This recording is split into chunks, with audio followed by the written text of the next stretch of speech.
Hey everyone, welcome or welcome back to the channel. I hope you all are studying very well for the upcoming exams. So मैंने कल practice mock का full mains का mock attempt किया first IBPS PO मेंस का. So I just wanted to share with you all कि मेरे क्या मार्क्स बने और मुझे मॉक का लेवल कैसा लगा. मेरे मार्क्स बने हैं 82 and the rank is 11. The percentile is 99.88 and the accuracy is 80%. मेरी एक्यूरेसी रीजनिंग और इंग्लिश में काफ़ी बेकार चल रही है, तो मुझे वो इम्प्रूव करने की बहुत ज़्यादा नीड है अभी. सो अभी सेक्शन वाइज बात करते हैं कि मेरे क्या मार्क्स बने और मुझे लेवल कैसा लगा कंपेरेटिवली तो जो एग्ज़ाम के लेवल होते हैं उससे. तो सबसे पहले रीजनिंग में मैंने 23 अटैम्प्ट किए थे, ओके, जिसमें से 6 गलत हो गए हैं मेरे, तो एक्यूरेसी काफ़ी ख़राब है यहाँ पे. और मेरे 17 सही हैं and I got 19.75 marks which is not that good and the percentile is 91.32. Considering कि ये रीजनिंग का जो सेक्शन था उसका लेवल मुझे एग्ज़ाम के लेवल के एट पार लगा, तो इसमें और इम्प्रूवमेंट की डेफिनेटली नीड है. और जीए में मैंने बनाए थे टोटल 27 क्वेश्चंस, 3 गलत हो गए हैं, 24 सही हुए हैं, तो आई गॉट 23.25 मार्क्स. और मुझे जीए का लेवल एग्ज़ाम के लेवल से डेफिनेटली बहुत ज़्यादा इजी लगा.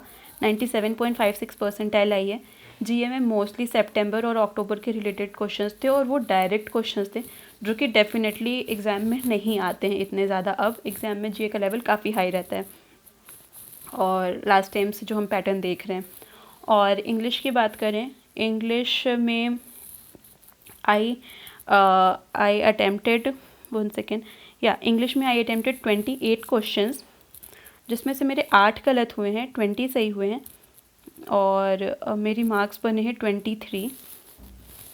तो मैंने 28 अटेम्प्ट किए थे, ऑलमोस्ट 35 मार्क्स के क्वेश्चंस थे ये, और 23 आए हैं मेरे मार्क्स. मेरी परसेंटाइल बनी है 99.25.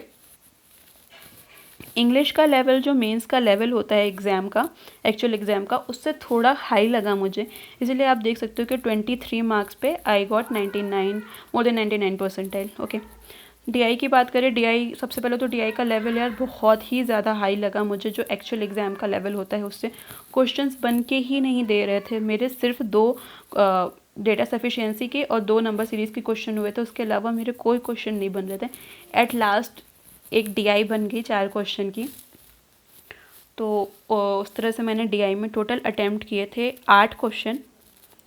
1 second, I attempted 8 questions and all the 8 questions were of 2 points. So मेरे बने हैं टोटल 16 मार्क्स आउट ऑफ 60, जो कि जो लेवल था क्वांट का उसके हिसाब से मैं खुद बोलूँगी कि काफ़ी सही मार्क्स हैं. And I got 99.77 percentile.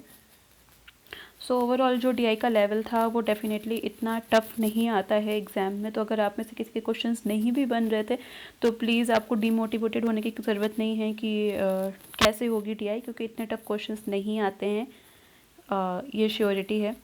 So overall बस यही है. अगर आप में से किसी ने भी ये मॉक अटेम्प्ट किया होगा, प्रैक्टिस मॉक का फर्स्ट वाला, तो just let me know in the comment section. आप मुझे बताना कि आपको कौन सा सेक्शन इजी लगा और कौन सा सेक्शन में बहुत ज़्यादा प्रॉब्लम्स हुई, और अपने मार्क्स और परसेंटाइल ज़रूर शेयर करना कि कितने मार्क्स आ रहे हैं.